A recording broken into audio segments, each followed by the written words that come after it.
Transplant is both a life-saving and life-ending procedure, and we often don't say that part. We always say life-saving. It's life-saving because that's how we look at it. But unfortunately, from an objective perspective, as a physician receiving the transplant patients, as the surgeons who are operating on these transplant patients, they know, and so it is objective. It is dehumanizing. It really is. Because not only are we thinking about giving this person an organ or two organs, but we're also saying no to the person that's second on the list. We're saying no to the person that's third, fourth, fifth, sixth.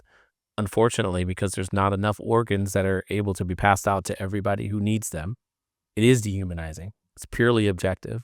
It's a rank system. It's all of that. But what she did do, she advocated for herself and she told herself, I'm not going to be just another number. You guys are going to know that my name is Maddie Deaton. And I think that that is powerful. And I think that that's awesome. And I think it contributed to where she is standing right here, right now. And that's a wonderful trait. And that's a wonderful thing. And I think that's beautiful. Thank you.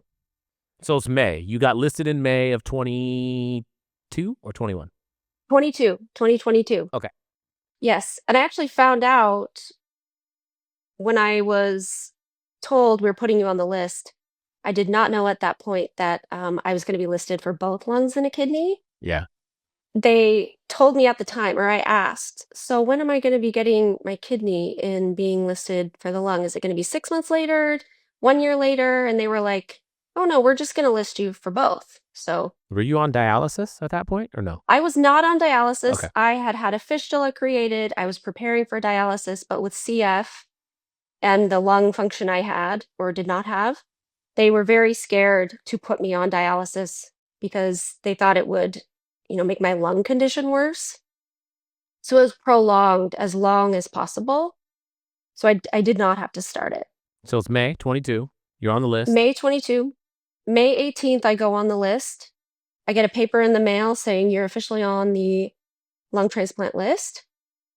And I'm on the list. And then at the end of July, I get COVID and parainfluenza. I do a viral swab and both of those come up. I am inactivated on the list because you cannot be on the transplant list and have a virus. And so I had to wait for both of those to clear my system, and I had to test negative 3 times in a row to be activated again on the list. And I assume you were treated with Paxlovid and oseltamivir or baloxavir or what? Tamiflu. No. So because of my kidneys, I could not take Paxlovid. I did the monoclonal antibodies Oh, you did monoclonal. infusions. Okay. Yes. So I did that and it helped. And then I didn't have any severe symptoms. I didn't have to go into the hospital or anything like that. And then 1 week before I got the call that there was an organ offer available is when I was reactivated. So I was back on the list for 1 week, and then I get the call What month? on August 19th. The evening of August 19th, I get the phone call. It's like 11 p.m. And then everything got very real. It got very real at that point. Maddie, you've given me goosebumps. I kid you not, at least 10 times during this entire interview. What happened from there? The call itself was terrifying, contrary to what I think a lot of people think about receiving the phone call for this kind of, life-saving procedure. I was so not prepared and not ready. I immediately texted my mom. I'm trying to absorb what the woman on the phone is telling me I need to do, but I'm like seriously freaking out inside my body. And I tell people now, I wanted to say no. I wanted to say, I'm not ready. Can you call me back in a couple weeks? It's just the most terrifying moment, I think. Second to going down to the OR. But I listened to everything she said. It was really late at night. So I had to wait for a bed to become available. the lady on the phone told me to go back to sleep, keep my phone on loud, try to get some sleep, which is impossible. Yeah. But and then they would call me when a bed was available, and then I would go to the hospital. So it was probably 4 a.m. on the 20th is when I had a go bag ready. I had things packed in a suitcase that I was going to bring to the hospital with me. Are you I by was yourself or are alone. your parents there? You're by I yourself. I was alone. Yeah. Oh my God. So I had a go bag, I had a pillow, I had my, portable oxygen. I called an Uber and I put everything in an Uber and Ubered to UCSF at about 4:30 in the morning. Maddie, you're Superwoman. Yeah, you're Superwoman. Literally. Maddie, though, hold on. I gotta ask you this. Where were your parents? Well, they were at home in Alaska. I am a very independent person. I've always been very, very independent. As soon as I got the call and let my parents know, they were on a flight. They Okay. booked a Yeah. flight and they were at UCSF before I went into Okay. the OR.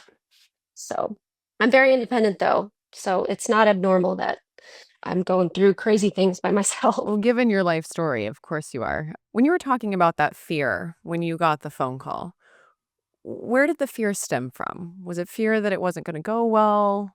I I was terrified of the change. Yeah. I was terrified, what I was living in was familiar. I knew how to do that. I knew how to live in an end stage respiratory disease. I knew what I was doing. I knew how that was going to feel. I did not know how having a lung transplant and a kidney transplant was going to feel. I didn't know if I was going to make it. I didn't know if I was going to make it a year. I didn't know anything about what that was going to be like. And that was terrifying to me. So then you're going down to the operating room. You said that was the most fearful moment. Yes. I had to do a bunch of testing, so it took all day, on the 20th, and then at 7:30 PM on the 20th, they came to get me, and my parents walked me, as far as they'll let your parents walk with you or someone walk with you to the OR, and I was you're fully awake. You go into the OR, and they just start doing things around you, in those moments of thinking about what is about to happen to your body. My lungs, were going to be removed. That was a very huge thought. And I was going to be in there for hours and I was going to, you know, be vulnerable and have like the most intense things done that a person can have. And um, I went in there and laid on the cold bed, the slim OR bed, and I was just sobbing, crying, crying, crying. Um, and one of the nurse practitioners who wasn't doing anything, she was just kind of observing, came over and she could see tears, when you're laying down, they're going into your ears. And she just said, can I talk to you until you fall asleep? And so she held my hand and she asked me questions and I don't know, I said words to her and she talked to me and then I was asleep. That's the nurse. When you were lying there, and I know this is kind of like a very honest question, but were you worried about dying? Was that going through your Yes. head? Yes. Did you say anything to your parents before you went in? Just I love you. And they said, I'll see you when you wake up. I'll see you when you're out. And yeah, I love you. What was the post-operative course like? I'm assuming the operation went well. Yes, the transplants went well. The only Hiccup. hiccup or thing that they noticed that was different was when they removed my right lung, I had undigested food in the upper lobe of my right lung. So I had been aspirating for a period of time before my transplants and was unaware because I had no feeling or I had lost, blood flow to that area. And I just didn't notice I was aspirating food. They didn't find a fistula. They must have they had to look for one. They probably didn't see it. Okay. My surgeon could see it with his eyes. When he removed it, he could see it. And then I so I couldn't eat by mouth for a while after my transplants.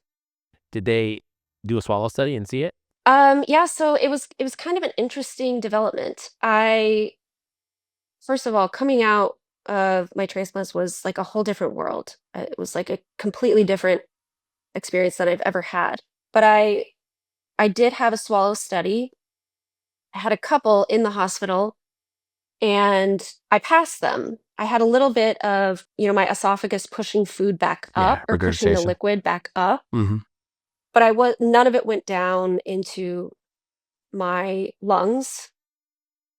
But the lung transplant surgeon that was on service while I was there was not my lung transplant surgeon, but she was not comfortable letting me eat by mouth. And she told me at the time that I would not be able to eat by mouth for up to a year. Oh, wow. So postoperatively, Yes. they discovered that your right upper lung had some food. Now they don't want you to eat anything. How was your postoperative course overall? You didn't have any acute rejection, it sounds like. Sounds like everything was okay. I did not have acute rejection, and I only had one positive culture of Mycobacterium abscessus within that first week after my transplants, which they told me they would expect to see any, residual bacteria in my upper airways might show up. And I stayed on my antibiotic regimen for Mycobacterium abscessus for 6 months after my transplants, just to make sure everything was killed if it was there. You had no need for anti-acute rejection medicines. Hmm. So they put you on prednisone, mycophenolate mofetil, and tacrolimus right away. Yes, I got a big giant dose of steroids in surgery, like 1,500 milligrams. And then, yeah, immediately started on prednisone and my immune suppression medications. Now, for the audience, when you get an organ transplant, because of the organs coming from other individuals, your body is going to recognize these organs as non-self. When these organs get transplanted, they have white blood cells within them. And these white blood cells within these organs are going to travel to local regional lymph nodes. And the white blood cells of the original patient, they're going to be like, who the hell is that? And in the process of your body, of that patient's body saying, who the hell is that? They're going to create a little bit of defense against those things, which means because of those white blood cells having some of the same receptors on their membrane that the organs that the patient has received have, that means that you're going to develop some type of inflammation within those organs. And we call that like chronic lung allograft syndrome, right? CLAD, right? Which is just chronic rejection. And so from a lung perspective, because the lung is constantly exposed to the environment, when you look in literature, areas in the country where air pollution is the worst, rejection is also the worst, because it makes sense, because when you breathe in all that crap, you're just stimulating inflammation. But Maddie probably had to go through a period where she was having a bronchoscopy. We would look inside the lung and we would biopsy the airway to look under a microscope to see how much inflammation was taking place, right, Maddie? You get a schedule, a 5-year schedule, and you have testing, periodically within those 5 years. Within the first year, it's very frequent. The first week of my transplants, I had a bronchoscopy every single day at the bedside. And then it kind of spaces out from there. And then after 2 years, it's even less. So they're very rigorous with testing and checking for rejection. And you've never had a period where they had to give you a dose of anti-thymocyte globulin or some other rejection medicine. You've been cool. Yes, I've been cool. Yay! That's great. That's fantastic. Yes. Have you had, and because you're immunosuppressed and your immune system, and most of the time with chronic rejection, you're trying to fight the T cells and the B cells, the cells that present antigen, the cells that make antibodies. But that puts you at risk of infection. It also puts you at risk of skin cancers and things of that sort. Have you had any infections at all in the last couple of years? I have not had any lung infections. I was diagnosed with I had some skin cancer removed that I developed about a year and a half in. I had Mohs surgery and got rid of it all, but no lung infections, no chronic infections. So you have done very well. And you know that. Yes. You know you've done very, very well. Yes. That's wonderful. Your story is absolutely fantastic, and it is the best outcome that we can hope for in this situation. I mean, honestly, like you've done so well.